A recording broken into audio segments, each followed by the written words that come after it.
The 2010s was another great decade for heavy metal, both from the genre's elder statesmen and some new acts coming out of obscurity to become gigantic phenomenons in their own right. Let's start with an album from 2016, number 10, the Devin Townsend Project, Transcendence. Devin Townsend is a man of many talents and many sounds as well. He found yet another new direction in which to take his unique and unmistakable style of the Devin Townsend Project on Transcendence, an album his die-hard legions often call the best thing he's ever done. Transcendence is a musical journey offering insight into Devi's state of mind, where he seeks to find inner peace through the use of mantras. A moody album from track to track, one can't help but radiate with positivity and newfound energy after each listen. Number 9, Tool, Fear Inoculum. Worth the wait? You're damn right. Tool's Fear Inoculum was by far the most anticipated album of the decade, and it delivered spectacularly. Fear Inoculum sounds as if Danny Carey was hoarding new drum techniques for 13 years, while guitarist Adam Jones did the same for riffs, throwing 90% of them into the epic closer, Tempest. The album's success speaks for itself, debuting at number 1 and moving a mammoth 270,000 copies its first week. It took over a decade, but with Fear Inoculum, Tool became Pneuma. Number 8, Between the Buried and Me, The Parallax 2, Future Sequence. The Parallax 2 is an incredibly challenging piece of Between the Buried and Me's catalog and won't allow any type of full comprehension without multiple listens. Due to the creative success BT Bam achieved in writing a record about outer space, you'll find yourself spacing out to the most complex hypnotism you've ever encountered. But as the album begins to reveal its many nuances, understanding will begin to creep in,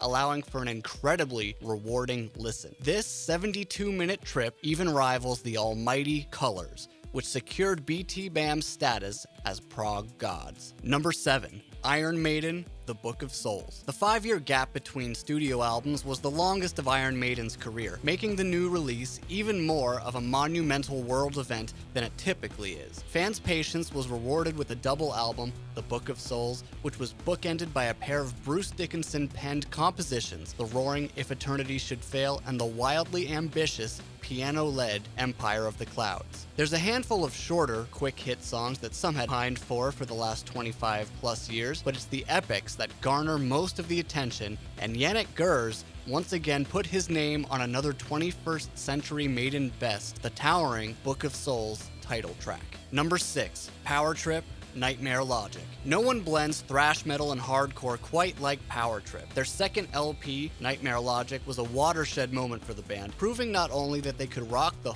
out, but they could do so while penning some of the most thrilling heavy metal heard in ages. It takes Power Trip just 32 minutes to prove their might with this record, the standout moment undeniably being Executioner's Tax, Swing of the Axe, which has all the makings of a future metal classic. Number 5, Carcass, Surgical Steel. Comeback records are dicey and more often than not wind up tarnishing a fantastic legacy. Carcass were calculated in the return to the studio, as they all knew the biggest task at hand would be to formulate a cohesive direction to take the record in, especially given their sonic leaps from album to album in the past. Surgical Steel is no retread and serves as perhaps Carcass's quintessential album. There are flashes of all their styles throughout their career, well, not so much of the hack and slash gore grind, but it affords the album a fantastic sense of pace and dynamism, along with Bill Steer's finest sense of melody to date. Number 4, Septic Flesh, The Great Mass. Communion was an album that put symphonic metal giant Septic Flesh on the map, but The Great Mass was the one that solidified the band's place among the greats, proving that they were unstoppable masters at their craft. With epic songs like The Vampire from Nazareth and Five-Pointed Star, this album could easily serve as the theme music that plays when the devil himself enters his chambers in hell. Number 3, Gojira, L'Enfant Sauvage. Although Gojira already possessed mountains of fans and a solid discography before L'Enfant Sauvage, the band is widely considered to be the breakout metal act of the early 2010s. The French band unveiled the full length to universal acclaim, successfully balancing the band's key components